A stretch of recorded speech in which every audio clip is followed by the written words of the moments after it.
I have an engagement shoot this weekend. What's in my camera bag?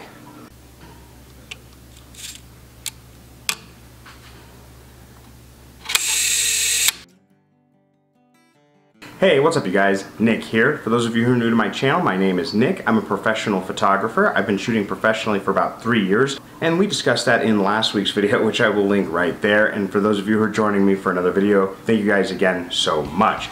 So I've been seeing a lot of these videos pop up lately on the photographers I follow on YouTube, and that is the What's in My Bag videos. And I finally have a shoot after all of the lockdown and all of the craziness. I have an engagement shoot. I will be shooting it while you're watching this probably, at least this will come out a couple hours before I go out and do the shoot. But I wanted to share because I have all my bag packed and all ready to go, and I'm ready to do some photography, and I wanted to share with you guys what I carry in my bag. So first I want to start off with my bag itself.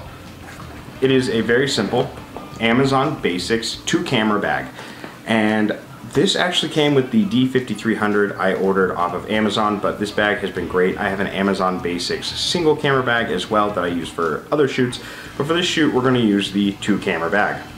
One of the features I love about this bag is the price. It's not a very expensive bag, and I'll put the latest price up when I edit this right here, as well as a link down in the description where you can get your own little Amazon Basics bag. Now, one of the great things about this bag is it has a lot of room. So I've got a pocket up here, I have the main pocket here, and then I have pockets on either side. So on this side, I actually carry extra Fuji Instamax film for my Jolly Look camera.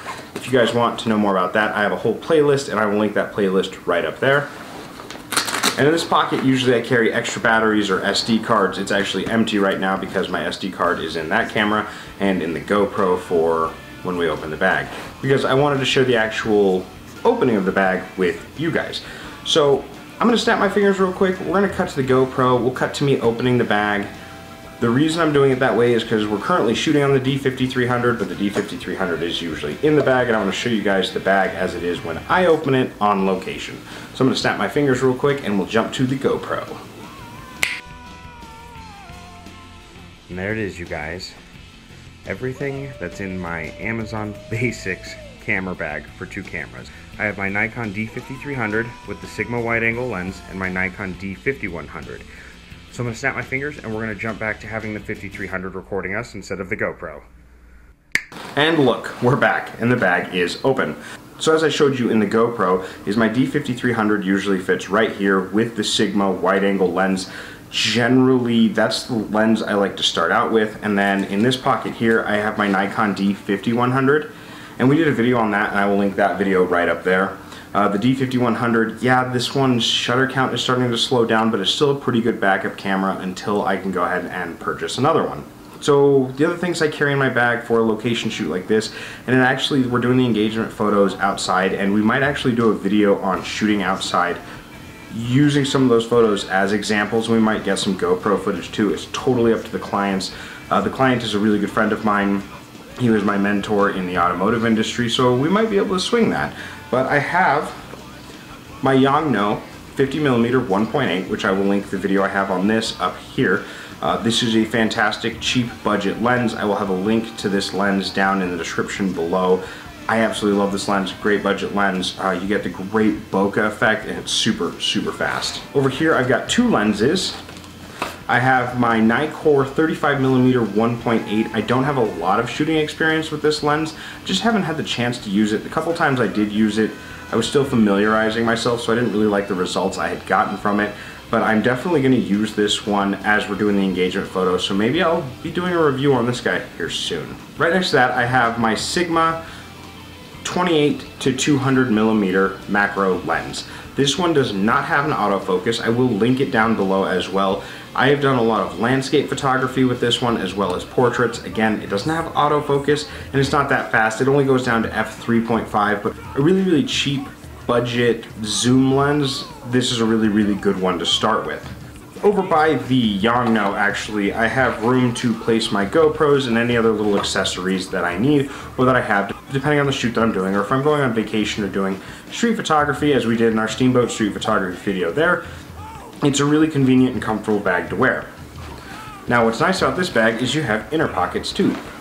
So in this inner pocket here, I actually usually keep all my spare batteries. I have spare batteries for both my Nikons because they are interchangeable, and we discussed that in our 5100 and 5300 videos, which I will link the 5300 video there. If I'm out of cards by now, I'll link it in the description. And in the pocket down below that, I usually keep a cleaning kit. The cleaning kit is out because I was getting my lenses and cameras cleaned earlier today, just to be ready for the first shoot of the season, essentially. I'm really excited about this shoot in particular.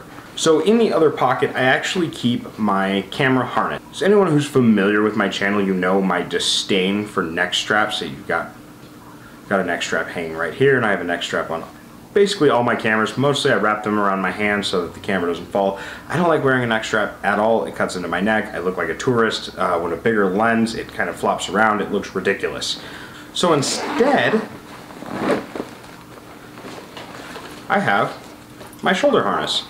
You guys might recognize this from when we did our street photography videos.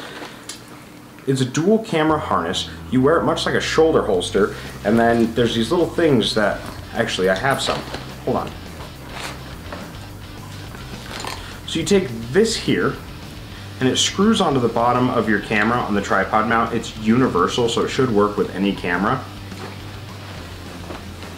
And then you go ahead, this little hole in the back,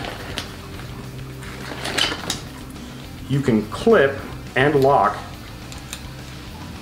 to hang both your cameras on either side of you.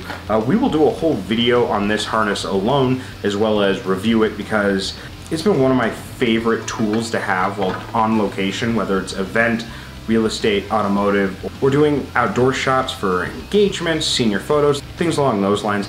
I know I've talked about how I don't really like shooting outdoors, but people really like having their photos taken outdoors, and as a photographer, you have to remain flexible. So you need to know how to shoot outdoors, and you need to have the gear to make it as successful as a photo shoot as possible. And what's nice about this one as well is I'm able to lanyard my business cards to it. And then in that pocket, I also carry a notebook. This notebook has lighting charts, customer and client information, things like that, as well as some of my tintypes. I always carry these with me so that if I'm talking about tintypes with someone, I can give an example and show them a little bit of my work, and it's kind of like carrying a little portfolio with you. I used to carry a photo album with actual portraits that I had printed off and put in there. I don't know what happened to it after the move. I'm gonna have to track it down, but it was really nice and leather bound, just like this one is. And then in this pocket, I also carry these little lens cloths. They're single-use lens cleaners. It's a really thin, almost tissue paper. I really like these as an emergency. If I accidentally touch the front of the lens and leave a fingerprint, this is a great way to get that off really quickly. And then sometimes if it's windy and you're shooting outdoors and you get some dust going, it's always good to have one of these to clean out the dust out of your lens or your body as you're switching lenses. Especially if it's windy and you're switching lenses, you really want to be able to get all that dust out, especially if you can do it on location. That is the best way to do it. And we have talked about how I'm not the best at camera maintenance, but dust is bad. In my last pocket, I usually carry spare battery chargers, especially if I'm going on vacation or I'm doing a location shoot or anything along those lines. I always carry a spare battery charger. You never know when you need it. You can even find a plug, but a lot of the times these ones come with a car plug. It's very important to make sure that your batteries are charged before you go out, but sometimes if you're going on vacation or you're going on an extended trip, you need to have it with you. So I just keep a spare one in the bag no matter what, whether it's a quick trip down the block for some engagement photos, or if I'm going to Steamboat Springs or Durango or anything along those lines. One of the things that's super convenient about this bag is I've always had trouble with my tripod. I have an Amazon Basics tripod that I use for hiking or camping or when I go on vacation because it's really small, it's really lightweight, and it packs up very nicely. This bag comes, we're using it right now actually, the other one, my other tripods are in storage, but this one actually comes with clips where you can clip your tripod to the side of your bag, making it light, easy to carry. It's very ergonomical and comfortable. I don't really sweat a whole lot into the back. It's got this cool mesh material that kind of breathes. It has these really thick straps for support, and they're super cushiony. I really do like the Amazon's Basic bag. This bag has treated me very well on long hikes and camping, and I'm able to fit 2 cameras, 4 lenses, all my batteries, all the accessories I'll need for whatever shoot I'm doing. Now this bag does change out depending on the type of shoot I'm doing. If I'm going to do street photography, I usually go with the Amazon Basics one smaller bag, the single camera bag. I can get to location with it, I can pull out the camera and I can get to work doing whatever it is I'm doing. Though if I'm going out to do film, I have room for spare rolls of film, I have room for my light meter, and I have room for any little thing that I might need while doing that. So when choosing a camera bag, make sure you choose something that's versatile, that will meet your needs. At very minimum, it has to meet all of your needs. It should be versatile and comfortable to carry for long use, as well as hold all the gear you want to bring to a particular shoot. This bag will not work if I'm doing a tin type shoot, because that camera does not fit in this bag. I actually have a much larger military style bag that I'll carry that camera with, spare plates, film holders, and all of that stuff with me. I have almost what's like a satchel bag, or even the single camera Amazon Basics bag if I'm going out to do some short work or something fun with a friend or anything along those lines. But this is definitely my main studio and my main work bag. So thank you guys again so much for joining me. I hope you enjoyed seeing the gear that I carry in my bag for an engagement shoot. I'm really excited to do this shoot because it's been killing me how long it's been since I've actually been able to go out and do a shoot. Hopefully we can do a video on outdoor photography from that shoot. It's totally up to the clients. I will leave it in their hands. I won't pressure them into it because really it's their special moment and I want them to enjoy it as much as possible. So thank you guys again so much. You have a wonderful evening. Please check out my social media down below, as well as my Teespring, and I have all the links for the equipment we used and the equipment I showed you down in the description below. Like, comment, subscribe, hit the bell notification so you know as soon as I upload once a week on Sundays, and share this video if you enjoyed it, because we finally hit 200 subscribers, and at 500 subscribers I'm giving away one of my Jolly Look cameras. So thank you guys again so much. You have a wonderful night, and I'll catch you on the flip side. Bye.